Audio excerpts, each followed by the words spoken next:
안녕하십니까? 창세기 28장 같이 보실까요?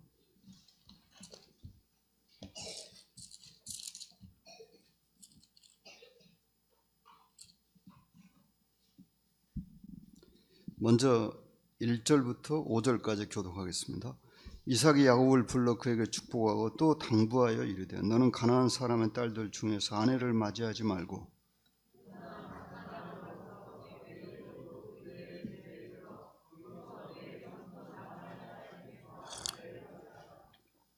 전능하신 하나님이 내게 복을 주시어 내가 생육하고 번성하게 하여 내가 여러 족속을 이루게 하시고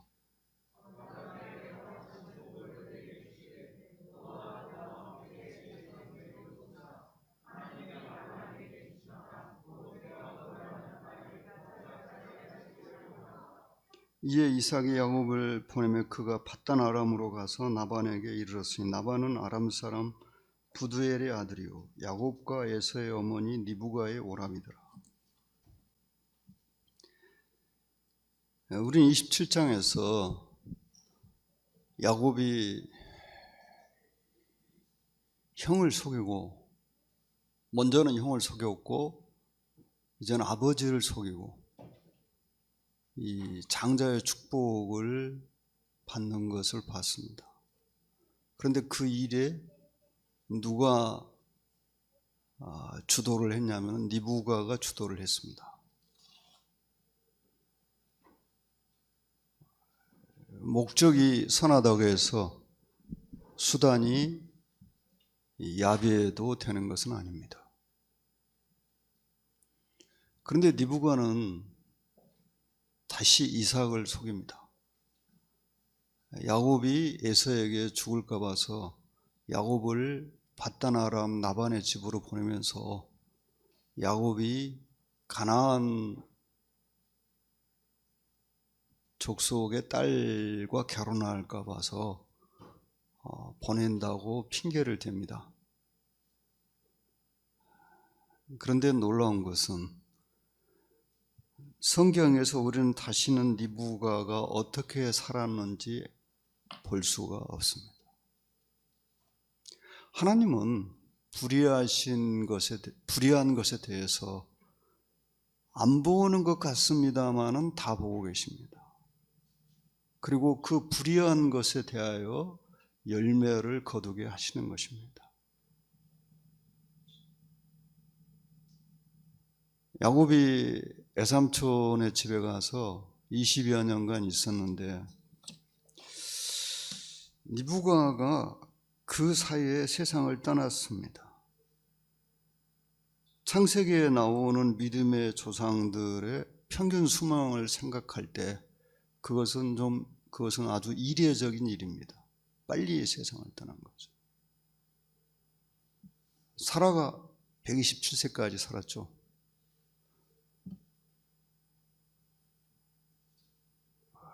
그리고 창세기 이제 노아홍수에 나오는 분들도 수명이 이 남자들의 경우는 150세에 근접하거나 아니면 150세를 넘었습니다. 야곱도 147세에 세상을 떠났고요. 이삭이 180세에 세상을 떠났습니다. 아브라함 175세. 그런데 리브가가 이삭을 속인 때가 이삭이 137세였습니다. 그렇다면 리브가 몇 살 덜 먹은지 모르겠는데 좀 빨리 떠났다고 볼 수가 있어요. 우리는 속인다는 것에 대해서 별 중재의식을 못 느낄 수 있는데, 무거운 죄라는 의식을 못 느낄 수 있는데, 놀랍게도 요한계시록 이 지옥에 대해서 말씀할 때 모든 거짓말하는 자들은 불과 유황으로 타는 못에 참여하리니 그렇게 기록되어 있습니다. 모든 거짓말하는 자들은. 그러니까 선의의 거짓말이든지 악의 거짓말이든지 거짓말하는 것이 습관이 되어 있는 사람들은 모두 지옥 간다는 것입니다. 만약에 그리스도인이라고 하면서 거짓말하는 습관을 버리지 않는다, 그 사람 구원은 의심해 봐야 됩니다. 그럴 수가 없습니다. 왜? 거짓의 아비는 마귀니까요. 그러니까 마귀의 특징을 여러 가지로 설명할 수 있는데 그 중에 아주 대표적인 것이 거짓말장애, 거짓의 아비, 이게 마귀의 대표적인 특징입니다. 그래서 마귀의 폭력성도 주의해야 되겠지만은 속임수를 더 주의하라고 합니다. 성경학자들은.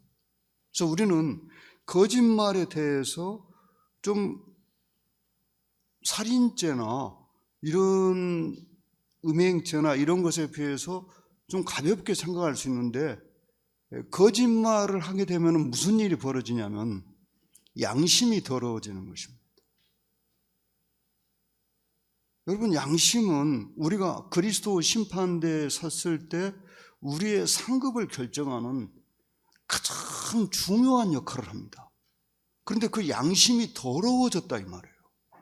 그러면 그리스도 상급 심판에서 틀림없이 이것은 금과 은과 보석일 거라고 생각했던 것이 거기 딱 섰는데 나무나 풀이나 집이 될 수 있다는 것입니다. 양심이라는 바로미터가 이것이 이 기준이 어그러졌어. 정확해야 되잖아요. 어떤 것을 재는 이 자나 되는 그 크기가 정확해야 돼. 그러니까 하나님께서 죄를 속이는 걸 아주 크게 책망하셨어요. 곡식을 대는 대를 속이는 걸. 그런데 양심이 바로 우리에게서 그 역할을 하는 거예요. 우리의 행동과 말이 올바른 것인가 틀린 것인가를 정확하게 가르쳐주는 그 기준이에요. 근데 그 기준이 지금 틀려버렸어. 기준이 약간 빗나갔어요. 죄라는 단어에는 여러 가지 뜻이 있는데요. 그 죄라는 단어의 뜻 중에 하나가 그겁니다. 기준을 어긋난 거. 이거예요. 목적, 표적을 빗나간 것, 그런 뜻이 바로 그런 의미죠. 표적을 빗나간 것이란 의미를 갖고 있어요. 그래서 우리 그리스도인들이 거짓에 대해서 두려워해야 되고, 이 거짓말하는 것을 내가 처리하지 않으면은 내 양심이 더러워진다는 것을 생각해야 합니다. 리브가는 요즘 말로 표현하면은 대단히 똑똑한 여성이었습니다. 그러나 안타깝게도 그 똑똑한 것이 교묘한 거짓말을 하는 수단이 됐습니다. 리브가의 거짓말이 성경에 2번 나옵니다.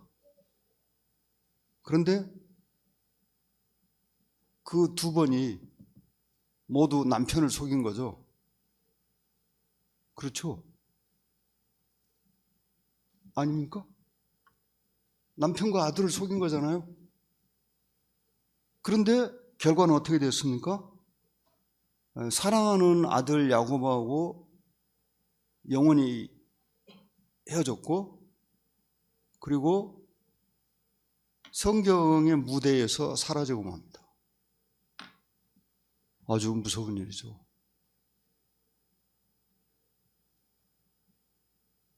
자, 이삭이 야곱을 불러서 축복한 것은 좀 우리를 의아하게 만듭니다. 아버지를 속인 아들을 그냥 엄하게 책망해야 될 것인데 불러서 축복을 했어요. 그거 왜 그랬을까요? 자기가 비록 속아서 축복을 했지만은 야곱이 아브라함에게 약속한, 아브라함과 자신에게 하나님께서 내리신 그 장자의 축복의 정당한 계승자라는 것을 이삭은 깨닫게 됐습니다. 자신의 이 실수 후에. 그래서 야곱을 불러서 이번에 정식으로 축복한 것입니다.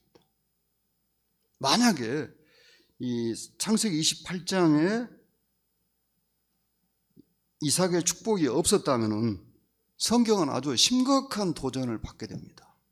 왜? 목적을 위해서라면 거짓말 해도 되는 거구나. 그리고 거짓말로라도 축복을 받으면 되는 거구나. 이렇게 되겠죠?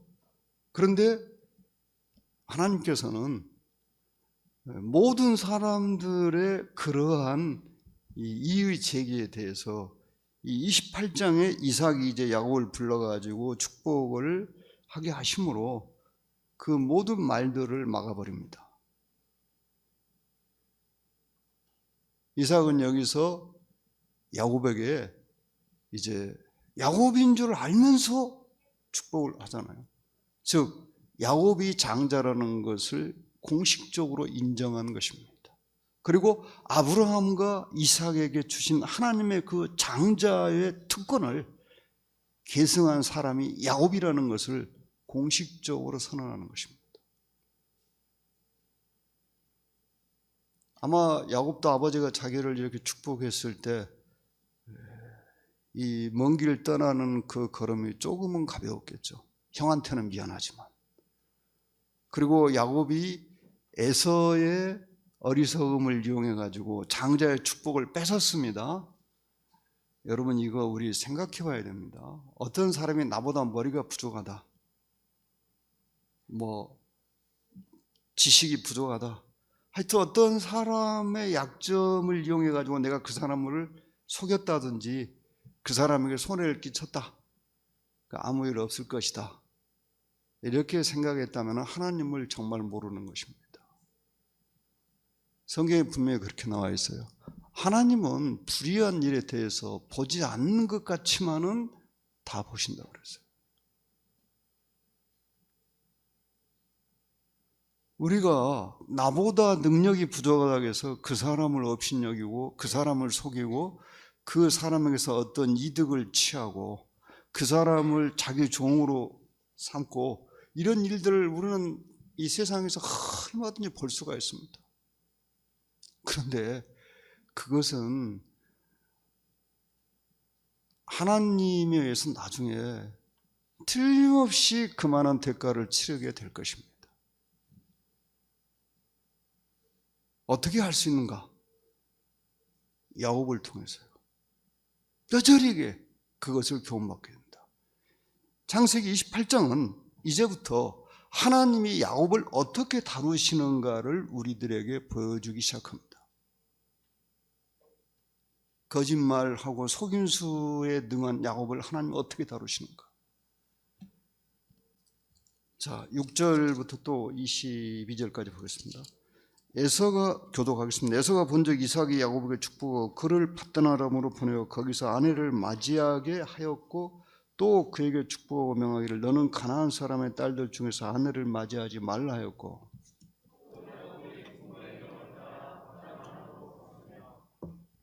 에서가 또 본즉 가나안 사람의 딸들이 그의 아버지 이삭을 기쁘게 하지 못하는지라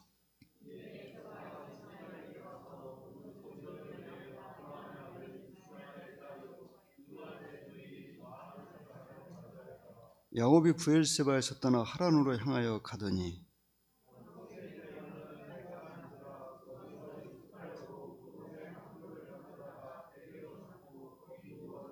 꿈에 본즉 사닥다리가 땅에 서 있는데 그 꼭대기가 하늘에 닿았고 또 본즉 하나님의 사자들이 그 위에서 오르락내리락 하고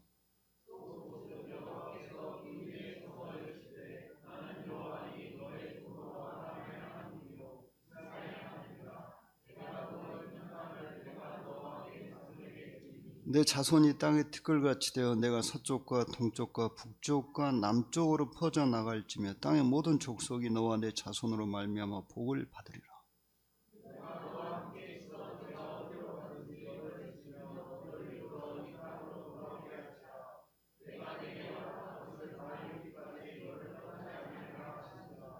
야곱이 잠겨 이르되 여호와께서 과연 여기 계시거늘 내가 알지 못하였도다.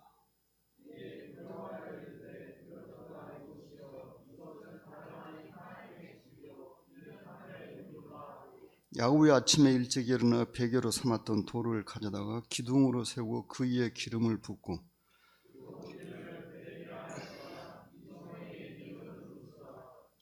야곱이 서원하여 이르되 하나님이 나와 함께 계셔서 내가 가는 이 길에서 나를 지키시고 먹을 떡과 입을 옷을 주시어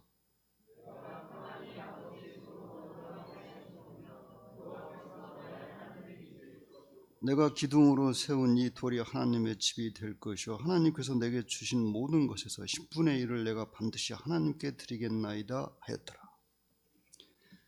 자, 우리가 여기서 무엇을 금방 봤습니까? 정말 어처구니 없는 걸 보죠. 그렇지 않습니까? 이 야곱의 행동을 통해서요. 정말로 어이없는 걸 보는 거죠. 자, 살펴보겠습니다. 여기서 유명한 이제 야곱의 사닥다리가 나옵니다. 이 야곱의 사닥다리와 똑같은 말씀이 요한복음 1장 52절입니까? 1절에 나오죠.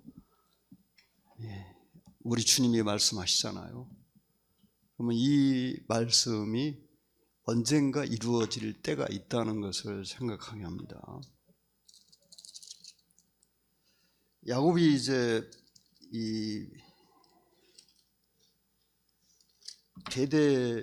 먼저 에서를 보겠습니다. 에서가 가나안의 딸들이 이삭을 만족시키지 못하니까. 그런데 이 당시에 리브가도 있었겠죠, 당연히.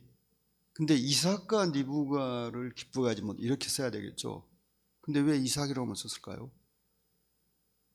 리브가는 이제 더 이상 하나님의 말씀인 성경에 등장할 자격이 상실된 거죠. 쉽게 말해서요. 그리고 우리는 조금 전에 본 성경 5절에서 이 야곱과 에서가 기록되는 순서가 바뀐 것을 봅니다. 에서와 야곱 이렇게 기록돼야 되는 거죠. 근데 이제 야곱과 에서가 바뀌죠. 왜 그랬을까요? 이삭에 의해서 정식으로 야곱은 이제 장자권을 계승한 것입니다. 그러니 바뀔 수밖에 없는 거죠. 야곱이 장자가 된 거예요. 성경은 자연적인 출생보다는 이 영적인 출생을 더 중시합니다.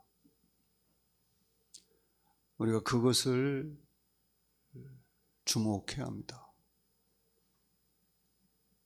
이 세상에서 아무리 크게 성공을 하고 이름을 날려도 그것은 모두 허무한 것이죠. 주님의 이름으로 물 한 그릇 준 것만 또 못한 이런 것이 아니겠습니까? 왜냐하면 마태복음 10장에서 우리 주님을 믿는다고 해서 물 한 그릇 준 것도 상을 잃지 않는다고 그랬잖아요. 그런데 이 불신자들이 행한 것은 아무리 이 세상에 큰 것을 했어도 어떻게 되는 겁니까? 허무한 것입니다. 그리스도의 심판, 크고 흰 보좌의 심판에서 불신자들이 세상을 위해서 아주 유익한 일을 한 것에 대한 보상이 주어지겠습니까? 100번 양보해서 보상이 주어진다고 한들 지옥에 떨어지는데 그게 무슨 소용이 있겠습니까? 그게 지옥을 면해야 되는 거잖아요. 그래서 그리스도 밖에서 행한 모든 선행도 나쁜 것은 아니겠지만은 그것 때문에 영원한 복을 받을 수는 절대로 없습니다. 그건. 자, 에서가 이제 자기 부인들이, 에서가 이 앞에도 부인이 한 명이 아니었죠. 자기 아버지를 기쁘게 못하니까 이제 아브라함의 그 아들 이스마엘의 딸을 아내로 맞이합니다. 그럼 이건 뭘까요? 선을 위해서 악을 행하자는 거죠. 쉽게 말해서. 왜냐하면 하나님이 정한 원칙은 일부일처예요. 그런데 지금 이 에서가 그것을 어기고 벌써 일부 다처를 취하고 있잖아요. 그러니까 선을 위해서 악을 행하고 있는 거예요. 이건 더 나쁜 거죠. 이런 것은 에서가 하나님에 대한 지식이 전혀 없다는 거예요. 창세기는 7명의 믿음의 사람들을 주로 다루고 있습니다. 첫 번째 누구겠습니까? 아벨이겠죠. 그 다음은요? 아벨 다음은 에녹, 그 다음은 노아, 그 다음 누구겠습니까? 아브라함, 또 이삭, 그리고 야곱, 그 다음에 요셉. 그럼 이 7명을 왜 선정하느냐? 여러분이 히브리서 11장을 주위에서 보시면 거기에 7명이 딱 나옵니다. 셋이나 무드셀라나 이런 사람 안 나옵니다. 히브리서 11장의 믿음의 사람들의 명단을 보시면 제가 말씀드린 7명이 쭉 나옵니다. 그런데 이 7명 중에서 믿음의 크기를 말할 때 이 야곱까지 믿음의 크기가 더 크다고 말합니다. 요셉보다. 우리의 생각과 다르죠. 요셉의 삶을 보면은 아무런 흠이 없는데 왜 요셉을 더 작은 자로 볼까? 어떤 역할의 차이라고 보는데요. 이제 이 7명을 이제 분석을 해보면 각자 특징이 있어요. 아벨은 피의 제사로 이루어진다는 걸 보여준 사람이고요.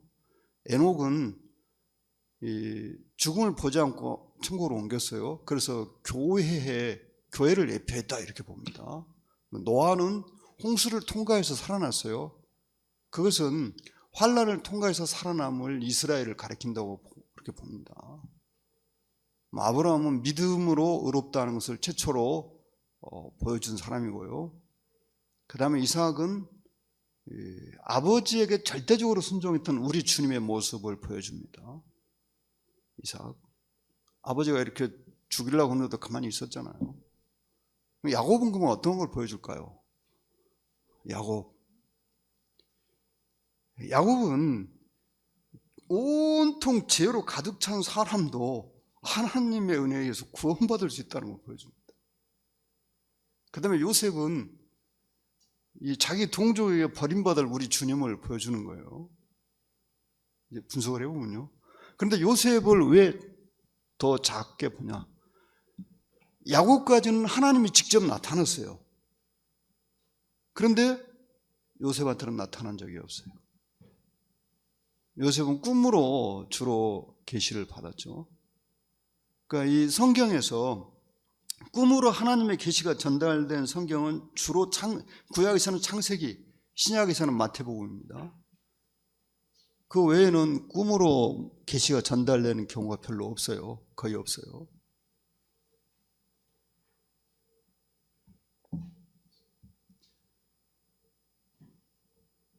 여러분이 다니엘 말씀하실지 모르는데 다니엘이 직접 꿈을 꾼 건 아니잖아요. 느부갓네살의 꿈이었잖아요.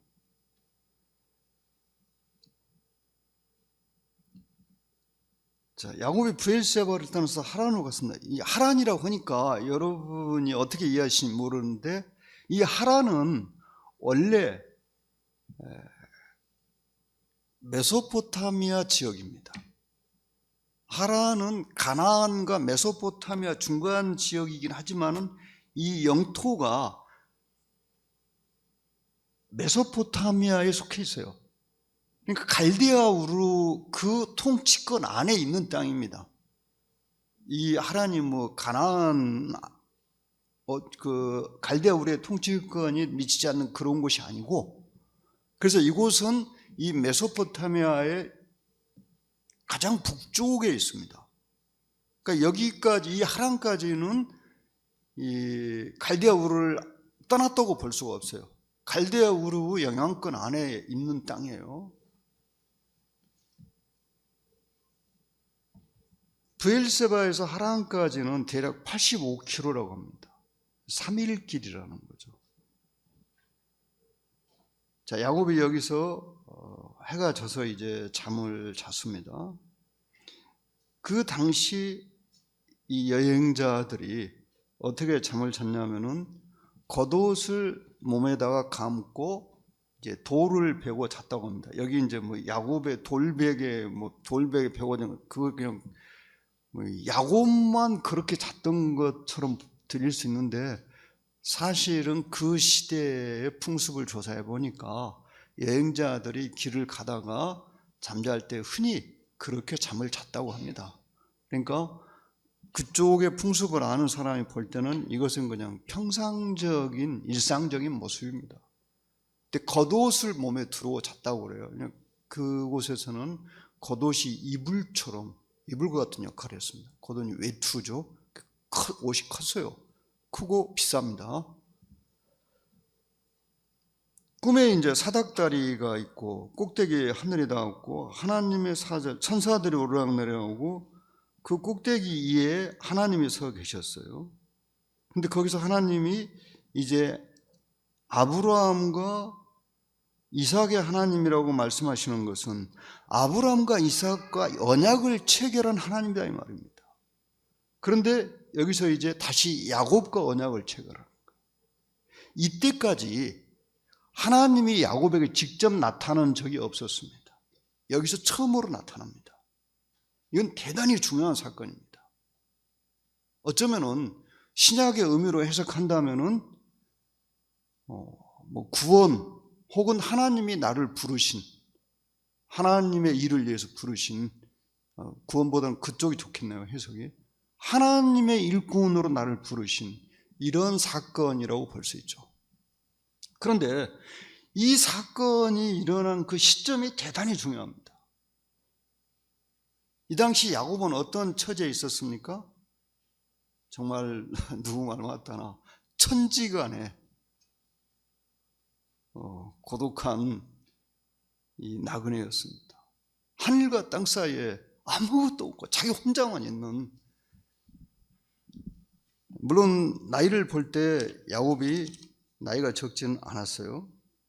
그렇지만은 이렇게 아버지 집을 떠나가지고 노숙을 하고 있는 이 상황이 야곱의 마음에 썩 기쁘겠습니까? 지금 자기는 완전히 외로운 자가 됐고 장래도 확실합니다. 장래에 대한 불안, 현재 이 처지도 고립무원의 처지에 빠졌습니다. 당장 먹을 것과 입을 옷을 걱정해야 되는 그런 처지에 떨어져 있었어요. 사람이 먹을 것과 입을 것이 없으면 다른 거 아무것도 생각 안 나죠. 그렇지 않습니까? 배가 고픈데 뭐가 생각나겠어요? 음식밖에는. 지금 야곱이 그런 처지에 떨어져 있는 거죠. 이제 양식이 떨어지면 그때부터는 굶어야 되는 거예요.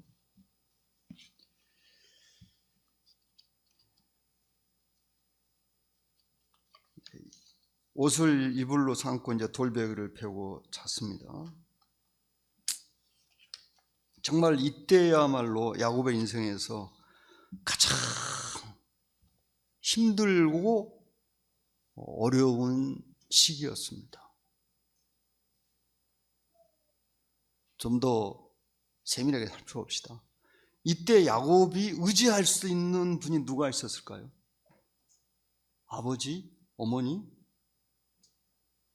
형제간, 친구들, 누가 있겠습니까? 아무도 없어요. 거기는 오직 하늘과 땅 사이에 자기 혼자만 있는 거예요. 그러니까 인간적인 모든 도움이 끊어진 자리, 그곳에 야곱이 있습니다. 온 세상이 텅텅 비고 나 혼자 있는 거예요, 지금. 문학적으로 표현합니다. 그러면 그 이치는 인간적으로는 아주 불행한 이치입니다만은 하나님과 관계에서 볼 때는 어떤 상황일까요? 하나님께서 그 사람을 교훈하시기에, 하나님이 나타나시기에 가장 좋은 위치입니다. 이 정도 처지가 됐으면 이제 야곱이 하나님을 배우기에 가장 좋은 위치에 놓였다는 거예요. 그리고 심적으로 엄청나게 곤고한 처지에 있는데 그 시점에 딱 하나님이 나타났습니다. 나타나셔서 무엇을 말씀합니까? 난 내 조부 아브라함의 하나님이자 내 아버지 이삭의 하나님이다. 그 말씀은 아브라함과 이삭을 불러서 하나님의 백성의 조상으로 삼겠다고 약속하신 그 하나님, 이제 언약의 하나님, 언약을 체결하신 하나님. 근데 그 하나님이 이제 야곱과 언약을 체결하시겠다는 거, 여기서. 근데 아브라함에게 약속을 주실 때도 하나님의 일방적인 약속이었습니다. 여러분 아시죠? 창세기 12장에 보시면은 하나님이 하시겠다고 하죠. 시종일관. 근데 여기서도 이 약속을 보면은 하나님이 다 하시겠다고 말씀합니다.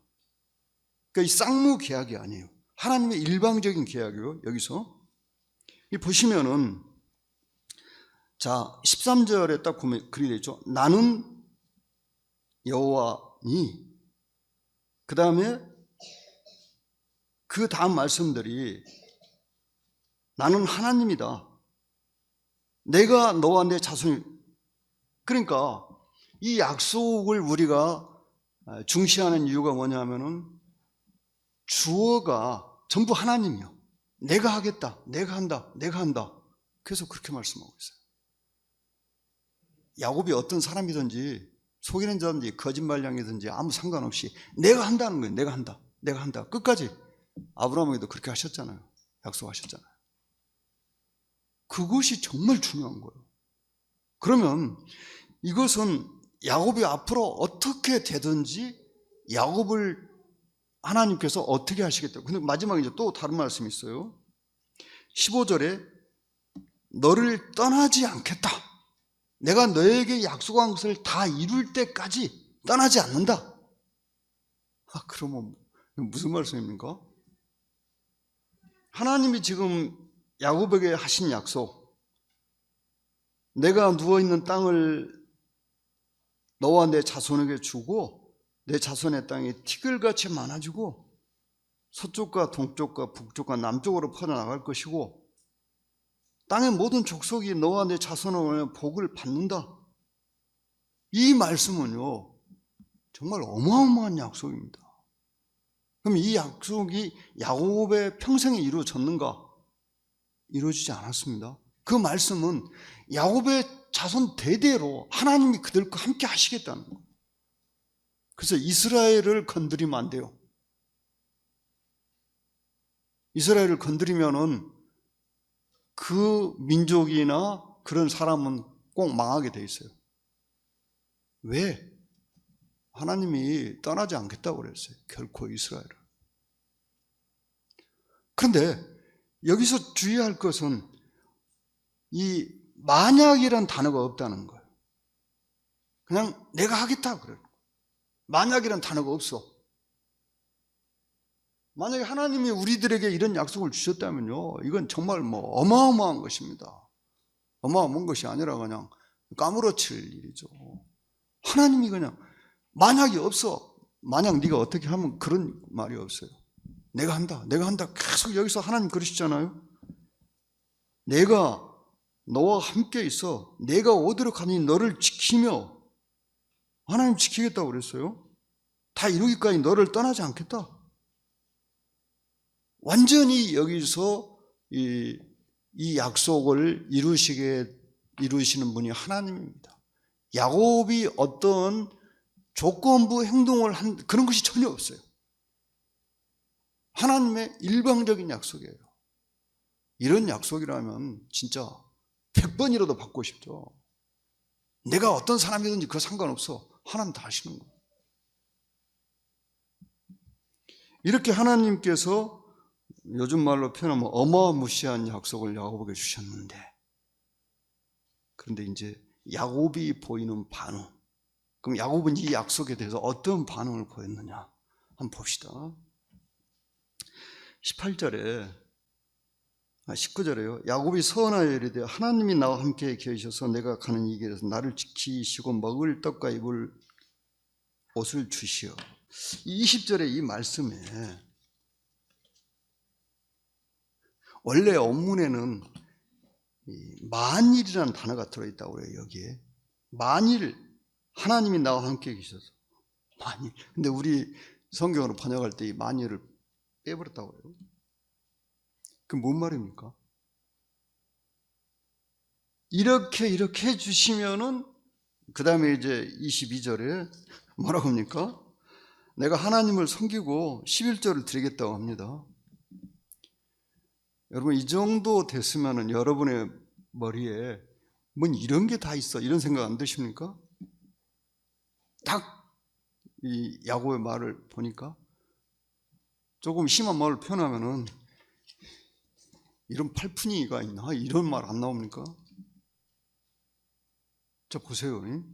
하나님이 야곱에게 하신 약속은 엄청난 약속이에요. 엄청난 약속. 동서남북 땅 다 주고, 심지어 야곱의 자손으로 인해서 온 세상 만민이 복을 받고, 하나님이 또 너를 돌아오게 하고, 어디 가든 너를 지키고 이 땅으로 돌아오게 한다. 15절에 보시면요, 또 내가 너한테 지금 약속한 거 다 이루기까지, 영어에서는 약속, 영어성이 약속했다고 그렇게 나와 있어요. 약속한 것을 다 이루기까지는 절대로 떠나지 않는다. 그러면 거기에 뭐가 다 들은 거예요? 뭐 먹을 양식 주고, 뭐 입을 옷 주고, 다시 뭐 집으로 돌아가게 하고, 그런 건 당연히 포함된 거잖아요, 거기에. 근데 야곱이라는 사람은 앞에 뭐 영토에 대한 약속, 민족에 대한 약속, 이런 건 아무 관심 없고 오로지 길 가면서 먹을 양식과 옷만 구하고 있는 거예요. 그리고 이제 그걸 다 주시면 하나님은 그 엄청난 땅도 자손도 주시겠다 했는데 기껏 드린다는 거예요. 11조 드리겠다는 거예요. 이쯤 되면은 이 머리가 부족한 사람 아니야? 이 생각 안 드십니까? 그런 생각 안 드세요? 여기 보면요, 진짜 얼마나 웃음이 나오는지 몰라요. 뭐 이런 게 다 있어. 딱 이 생각이 든다. 하나님은 진짜 어마무시한 약속을 딱 하시고 마지막에 못을 박았어요. 내가 너한테 약속한 것을 이루기까지는 떠나지 않겠다 그랬는데, 야곱이라는 인간은 뭐라고 말하냐면, 쟤한테 먹을 양식 주시고 길 가면서 입을 옷 주시고 무사히 집으로 돌아오게 해주시면은 11조 바치겠습니다. 하나님이 이걸 딱 들으시면서 무슨 생각, 어떤 표정을 지으셨을까요? 뭐 저런 머저리 같은 놈이 뭐 그런, 글쎄요, 하나님 그러실 분은 아니시지만 그런 생각 안 듭니까? 예를 들어서 하나님이 나한테, 야, 너 앞으로 5년만 기다리면 대한민국 대통령 시켜줄게. 근데 제가 딱 고작 한다는 말이, 하나님 앞으로 5년 동안 저한테 제가 굶어 죽지 않게 해주시고요, 먹을 입을 옷 좀 주시고 저 생활비 좀 주십시오. 그렇게 말했다. 그러면 옆에서 여러분 옆에 있었다면 저 양반 미친 거 아니야? 이런 말 안 나오겠습니까?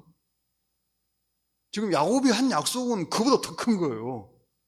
동서남북 땅 다 주고 민족을 통해서 온 세상에 복을 받고, 아니 뭐 끝까지 지켜주시겠다고 약속했고 떠나지 않겠다고 약속하고 무사히 돌아오게 해준다 약속하는데, 이 양반은 지금 거기에 대해서는 아무 관심도 없고 오로지 자기 생각대로 지금 받아들이고 있는 거야.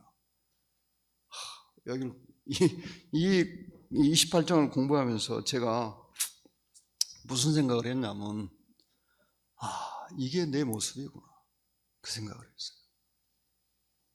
하나님 말씀을 보면은 하나님께서 어마무시한 약속을 하셨는데 지금 나는 하나님에 대해서 어떻게 믿고 있는가? 그냥 날마다 전전긍긍하고 있어요. 내 노후가 천하게 될까 봐서 걱정하고 있고, 또 집안 가족들 걱정하고 있고, 그냥 하루도 걱정이 끝나는 날이 없어요. 교회 걱정하고, 교회 어떻게 될고 맨날 걱정하고 있고. 성도님들 누구라고 말씀드리면 곤하지만 누구누구 지금 무슨 일이 있는데, 또 우리 청년들 결혼 문제,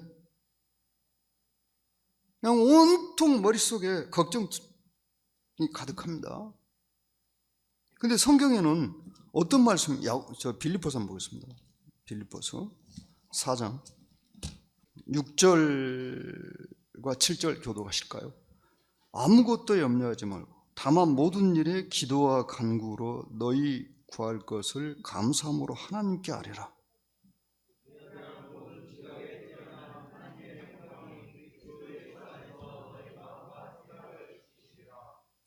이런 엄청난 약속이 우리한테 주어졌는데, 또 우리 주님이 그러셨죠. 너희는 마음에 근심하지 말라. 하나님을 믿으니 또한 나를 믿어라. 내 아버지 집에 거할 곳이 많도다. 그렇지 않으면 너에게 일렀으리라. 너희들이 천국 가서 살 곳이 좁으니까 거기에 대해서 미리 대책을 세워라. 그런 말씀 하셨겠다는 거예요. 주님께서. 마음에 근심하지 말라 그랬어요. 그런데 우리는 모두 이 가운데 걱정 안 하시는 분도 계실지 모르겠는데, 정말 다 지고 갈 수 없을 만큼 마음에 많은 근심을 하고 있죠. 그렇지 않습니까? 그런데 근심한다고 해결됩니까? 일이 안 되잖아요. 결국은 하나님의 은혜로 일이 해결이 되죠. 지나고 보니까.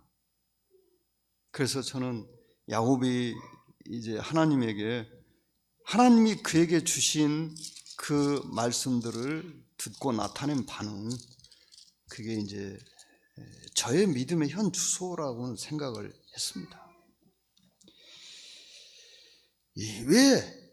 그리고 이제 야곱이 여기서 막 두려워하잖아요. 그것도 이상합니다.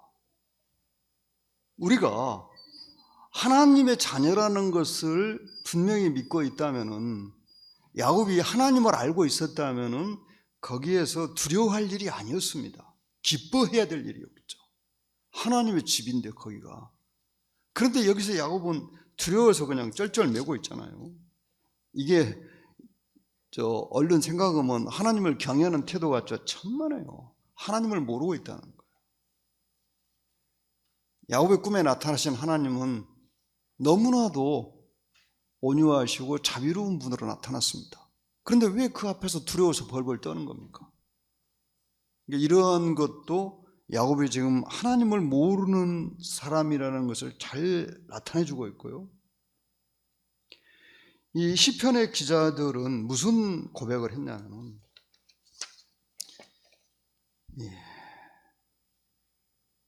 시편 26편에 한번 보실까요? 8절에요. 여호와여, 내가 주께서 계신 집과 주의 영광이 머무는 곳을 사랑하오니. 바로 베델이 그런 곳이잖아요. 시편의 다윗은 사랑한다고 거기서 고백하고 있습니다. 두려워한 것이 아니라. 그 다음에 또 있어요. 27편 4절 보겠습니다. 27편 4절. 내가 여호와께 바라는 한 가지 일, 그것을 구하리니 곧 내가 내 평생에 여호와의 집에 살면서 여호와의 아름다움을 바라보며 그의 성전에서 사모하는 것이라. 하나님의 집을 시편의 기자가 언급할 때 그들은 모두 엄청 기뻐했습니다. 사랑한다고, 그 집을 사랑한다고 말했고, 근데 야곱은 막 두려워서 벌벌 떨고 있어요. 하나님은 모른다는 거죠. 하나님은 모르는 처사예요. 시편 84편 1절에는 만군의 여호와여, 주의 장막이 어찌 그리 사랑스러운지요. 하나님의 집을 말할 때 시편의 기자들은 한결같이 엄청나게 기뻐하고 좋아했습니다. 근데 야곱은 베델이라고 하면서 그냥 벌벌 떨고 있었어요. 하나님 무서워서. 우리가 하나님의 집에 들어갈 때 벌벌 떨 필요가 있을까요? 그럴 필요 없죠. 얼마나 들어가기를 고대하고 바라던 곳인데, 28장에서 우리는 비로소 야곱이 이제 하나님을 배워가기 시작했다고 볼 수 있습니다. 앞으로 그가 받을 훈련은 아주 많습니다.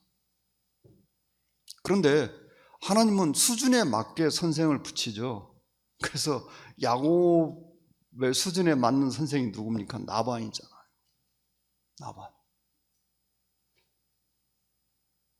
나반이야말로 야곱을 잘 훈련시킬 수 있는 선생입니다. 왜? 야곱보다 속임수가 훨씬 더 높은 사람이거든요. 그 수준이. 그러니까 이제 야곱이 거기서 자기 외삼촌한테 속이는 것이 얼마나 나쁜 것인가, 그걸 그냥 뼈저리게 배우는 거예요.